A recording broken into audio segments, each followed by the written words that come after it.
හිතන්නකො පඩි දවස අතට සල්ලි ටික යනකොට දැනෙන සතුට ඒක නම් ඉතින් අමුතුවෙන් කියන්න දෙයක් නෙවෙයිනේ. ඒත් ප්‍රශ්නේ තියෙන්නේ ඒ සතුට කොච්චර වෙලාවක් පවතිනවද කියන එකයි. පඩි දවසට පහුවෙනිදා වෙනකොටම ණය ටික ගෙවලා බිල් ටිකත් ගෙව්වට පස්සේ ආයෙත් අත හිස් වෙනා වගේ හැඟීමක් එනව නේද? අනේ මන්දා මේ ආපු සල්ලි ටිකට මොකද උනේ කියන හිතාගන්න බැරි වෙලාවල් ඕනතරම් ඇති. ඔන්න ඔය ප්‍රශ්නෙට තමයි අපි අද හොඳම විසඳුමක් ගැන කතා කරන්නේ. හරි. එහෙනම් අපි කෙලින්ම කතාවට බහිමු. අද අපි කතා කරන්න යන්නේ ලෝකේ ඉන්න ලොකු සල්ලිකාරයෝ පවා තමන්ගේ මුදල් පාලනය කරගන්න පාවිච්චි කරන ඒත් හරිම සරල සුපිරි ක්‍රමයක් ගැන. මේක තමයි 50-30-20 රීතිය. එහෙමත් නැත්නම් 50-30-20 රූල් එක.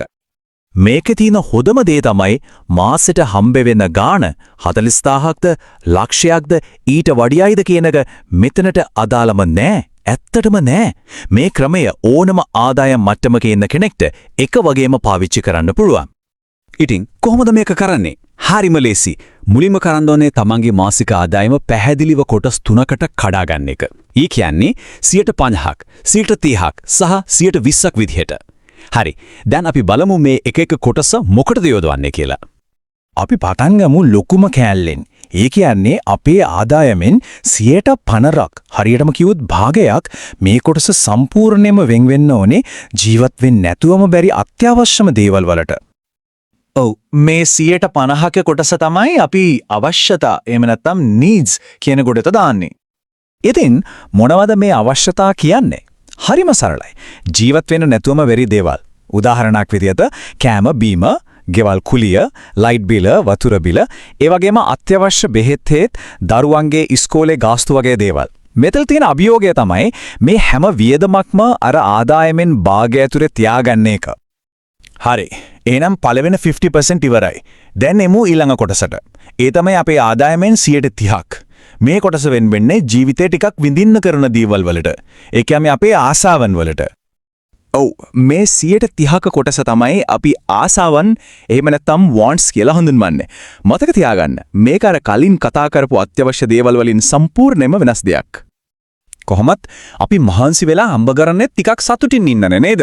ඉතින් යාළුවොත් එක්ක එළියට යන්න, ෆෝන් එකට data card එකක් දාගන්න, අලුත් ඇඳුමක් ගන්න, හොඳ රෙස්ටොරන්ට් එකකින් කෑමක් කන්න, ඔය වගේ දේවල් වලට තමයි මේ 100% තියෙන්නේ. හැබැයි මෙතන තමයි වැදගත්ම දේ. මේ වියදම් මොනම හේතුවක් නිසාවත් අර 30 සීමාව පනින්න දෙන්න බෑ. හොඳයි. අපි දැන් 50% ගැන කතා කළා, 30% ගැනත් කතා කරා. දැන් අපි එන්නේ මේ මුළු රීතෙම වැදගත්ම කොටසට. ඒ තමයි ඉතුරු වෙන 20%. මේක වෙන කිසිම දෙයකට නෙවෙයි තමන්ගේ අනාගතයට.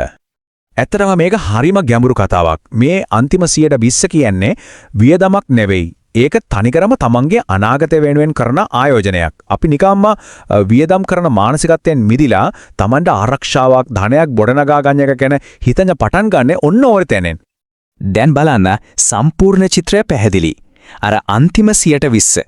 ඒ කියන්නේ ඉතුරුම් වලට ආයෝජන වලට ණය ගෙවලා දාන්න වෙන් කරපු කොටස තමයි ඇත්තටම අපේ මූල්‍ය නිදහස කොහෙද තියෙන්නේ කියලා තීරණය කරන්නේ. හරි.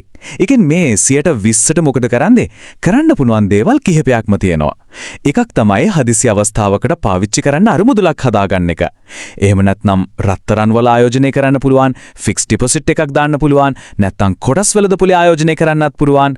තව වැදගත්ම දෙයක්, ණය බරක් තියෙනවා නම් ඒකේ ඉක්මනටම ගෙවලා නිදහස් වෙන්න පාවිච්චි කරන්න ඕනෙත් මේ සල්ලිම තමයි. හොඳයි. මේ හැමදේම හරියට කළොත් අන්තිමට ලැබෙන දේ මොකද්ද? ඒ තමයි තමන්ගේ අතේ තියෙන සල්ලි ගැන පැහැදිලි පාලනයක් ලැබෙන එක. ඊටත් වඩා හිතේ ලොකු නිදහසක්, සාමයක් ඇති වෙන එක.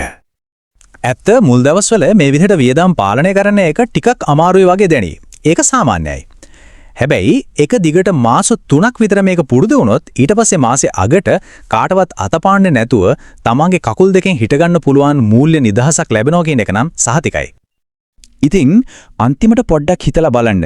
තව මාස 3කින් අතේ සතේ නැතුව, ලත වෙන්නේ නැතුව, සල්ලි ගැන කිසිම බරක් නැතුව හිතේ සාමයෙන් ඉන්න පුරුවම් වුණොත් ඒ හැඟීම කොහොම එකක් වෙයිද? ඒ වෙනස ඇති කරගන්න පටන් ගන්න හොඳම දවස අද නෙවෙයිද?